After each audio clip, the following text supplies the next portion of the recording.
Hello बच्चों, let's read the question. The question says given below are some examples of motion.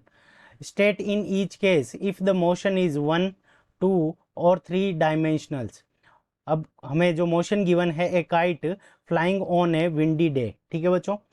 इस question के अंदर हमें क्या दे रखा है कि एक काइट काइट फ्लाई कर रही है विंडी डे के अंदर। तो उस कंडीशन के अंदर उसका मोशन कैसा होगा? 1 डायमेंशनल होगा, 2 डायमेंशनल होगा या फिर 3 डायमेंशनल होगा। ठीक है बच्चों। हमें क्या गिवन है कि जो काइट है वो विंडी डे के अंदर क्या कर रही है? फ्लाई कर रही है। तो विंडी डे के अंदर क्या होगा? तो सबसे पहले 1 डायमेंशनल अगर मोशन हो रहा है तो ठीक है, तो हम इसको लिख देंगे 1D मोशन। ठीक है बच्चों। 1D मोशन के अंदर क्या होगा कि मोशन इन ए लाइन।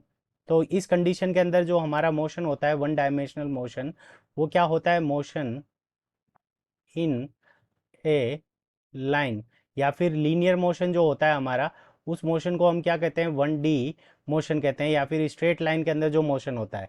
अब बात करते हैं 2D मोशन की। सो 2D मोशन।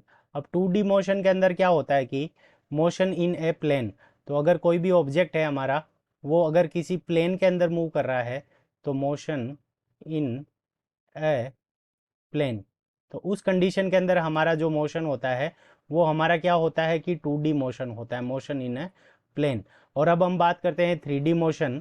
तो 3D मोशन, अब 3D मोशन के अंदर जो हमारा मोशन होता है वो क्या होता है? Motion in a space. अगर हमारा इस मोशन क्या हो? तीनों डायरेक्शन के अंदर हो तो मोशन इन अ स्पेस। तो अगर एक स्पेस के अंदर अगर हमारा मोशन हो रहा है तो उस कंडीशन के अंदर जो मोशन होगा वो हमारा 3 डायमेंशनल मोशन होगा। अब काइट का हम एग्जांपल देख लेते हैं। तो सबसे पहले ये हमारी एक्स डायरेक्शन हो गई, ये वाई डायरेक्शन हो गई और ये हमारी जेड डायरेक्शन हो गई। तो जब हम यहाँ से काइट को बांध कर यहाँ से जैसे उड़ाएंगे तो उस कंडीशन के अंदर हमारी काइट क्या कर सकती है? इस डायरेक्शन और इस डायरेक्शन के अंदर जा सकती है, यानी एक्स डायरेक्शन के अंदर मोशन हो जाएगा। अब काइट क्या हो सकती है हमारी? ऊपर जा सकती है, नीचे जा सकती है, यानी वाई डायरेक्शन के अंदर भी मोशन हो गया। अब काइट हमारी क्या हो सकती है? आगे और पीछे भी मोशन कर सकती है ऐसे। ठीक है, डायगोनली आगे और पीछे भी मोशन कर सकती है। तो इस कारण ये हमारी जेड डायरेक्शन के अंदर भी मोशन हो गया। और हम जानते हैं कि काइट क्या करती है? स्काई के अंदर क्या करती है? हमारी फ्लाई करती है।